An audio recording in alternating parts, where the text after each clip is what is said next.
Hi, welcome.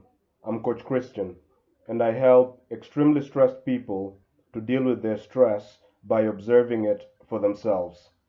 Welcome to yet another video where I provide a tool that you can use to deal with a stressful situation in your life. Now, if you like the ideas that are shared in this video, please don't forget to like the video. Don't forget to subscribe to it so more people can find us. And make sure to hit the bell notification. Ding, ding, ding, ding. This will alert you whenever a new video comes out that is designed to help you deal with a stressful situation in your life. All right, so let's now move on to the question of the day. But before we even get to the question of the day, if you have a question, if you have a comment, I'd like to hear your thoughts. I want to make sure that actually, if you ask a question below, it's likely that in a future video I will answer that question. Right, so I want to make sure that these videos are always meeting your needs and your desires and tackling your problems, right? So let me know what you're thinking. Let me know what your questions are. All right, so let's now move on to the question of the day. The question is as follows. Coach Christian, I keep having evil and sinful thoughts, thoughts that are taboo. I am lucky that no one can hear these thoughts. But how can I stop myself from thinking these thoughts? Coach Christian, I keep having evil and sinful thoughts, thoughts that are taboo. I am lucky that no one can hear these thoughts. How can I stop myself from thinking these thoughts?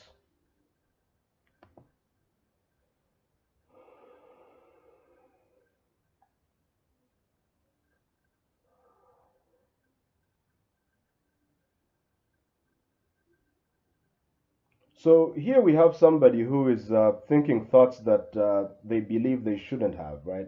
Thoughts that are considered to be taboo in the society. So there's lots of things our society condemns. One of the obvious ones is, for instance, let's say from society we've learned, right? You're not supposed to look at it's natural. Like if you're a guy, it's natural to look at women with sexual desire. That's okay. But for instance, you're not supposed to look at members of your family that way, right? So you shouldn't have any sexual thought about your sister or your cousin or about your aunt. That's wrong. Or let's say about a grandmother because she's too old. Right? You've been taught these things, okay? And maybe this is one of the thoughts you're battling with, right? You have some of these thoughts that you're not supposed to have. They're wrong, okay? I mean, it could be something different. Maybe you've been taught, look, once you get married to somebody or once you're in a relationship, you shouldn't look at any other women. You should only be attracted to this one, and you shouldn't want to have sex with any other women.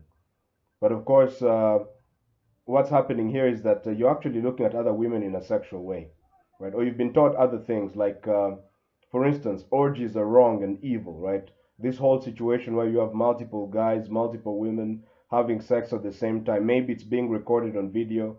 You've been taught that that's wrong and evil. And maybe you have the thought or the curiosity about what would it be like to be in such a situation, right?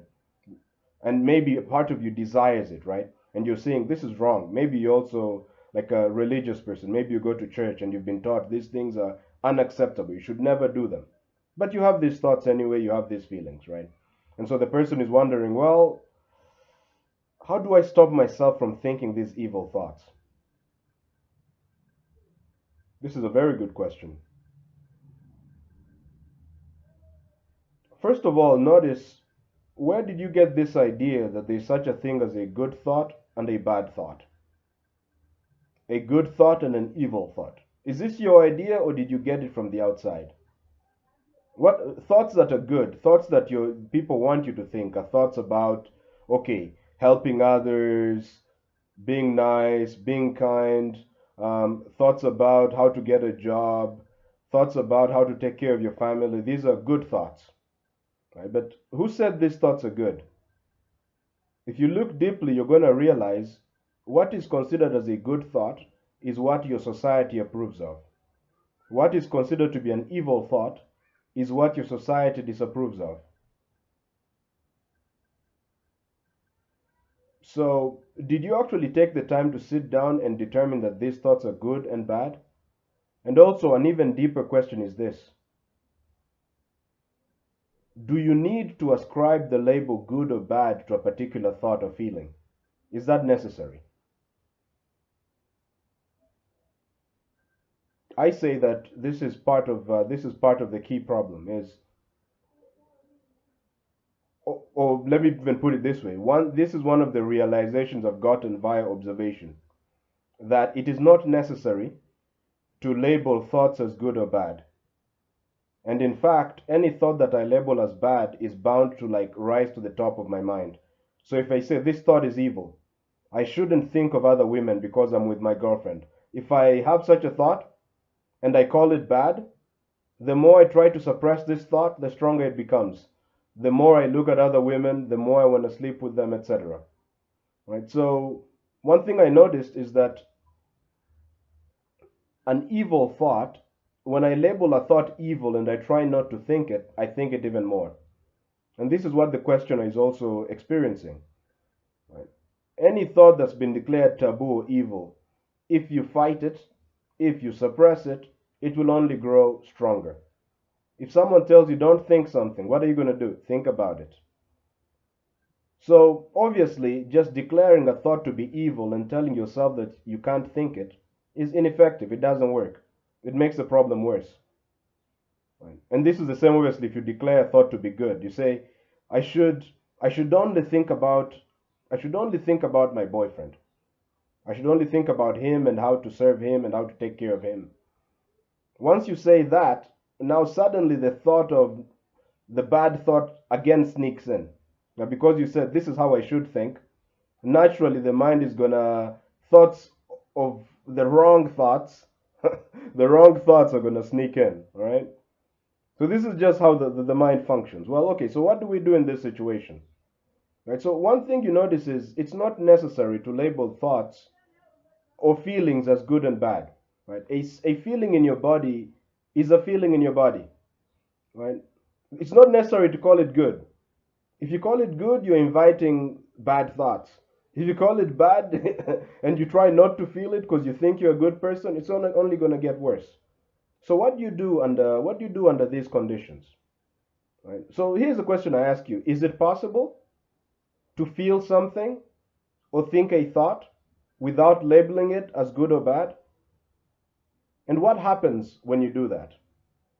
So next time you have an evil thought about cheating, a thought that is labeled evil, let's say about cheating on your boyfriend, just sit with it.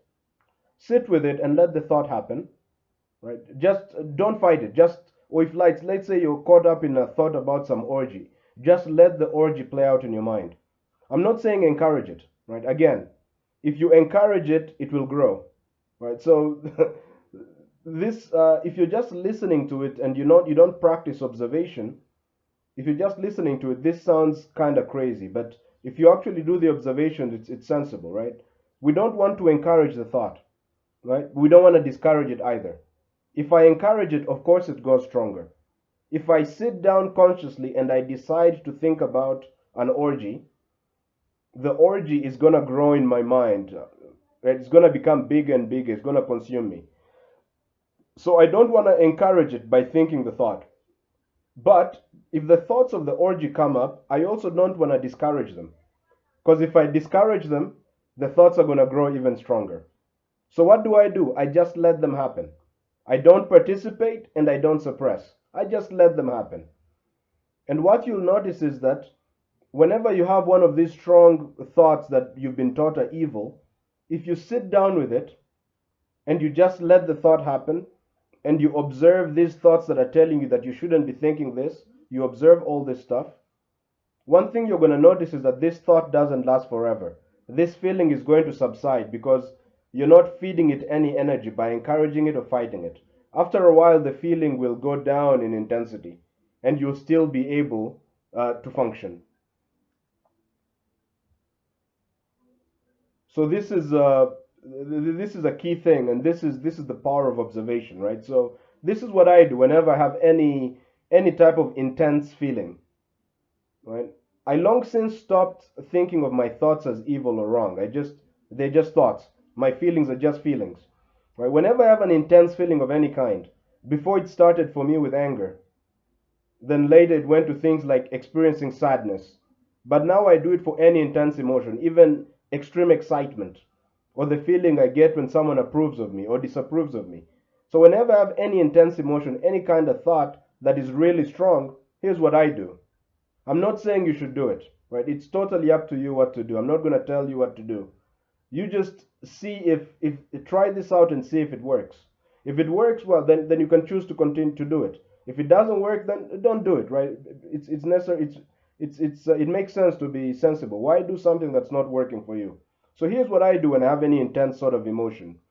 I sit down with my back straight. Why is my back straight? To be as alert as possible.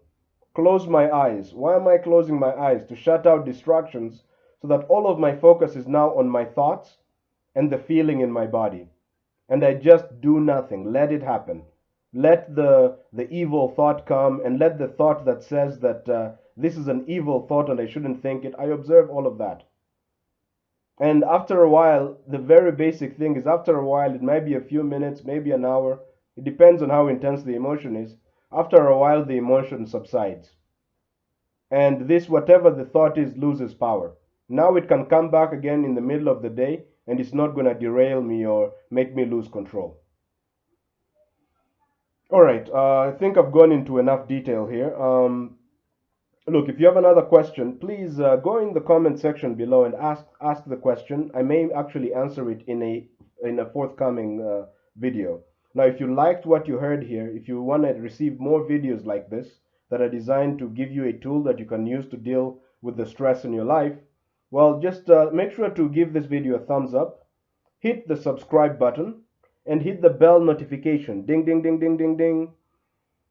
And this will notify you, right? So this will make sure that you're always notified whenever a video comes out.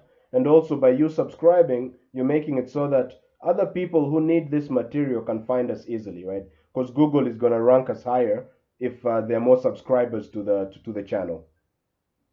All right, so if you loved the ideas I've been sharing, especially this observe approach to dealing with this observation and this kind of thing, and you want to learn more about these ideas, then just go in the description of this video, and there'll be a link to the observe approach. Now, when you click on that, you'll get free and instant access to a simple but very powerful method that you can apply immediately to deal with any problem that is stressing you out.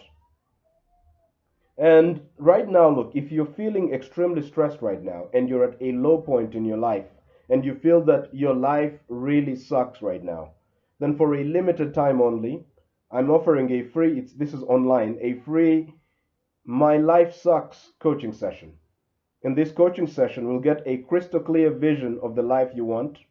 We'll figure out precisely what is making your life suck, and you leave the session renewed, re-energized, and confident in your ability to transform your own life.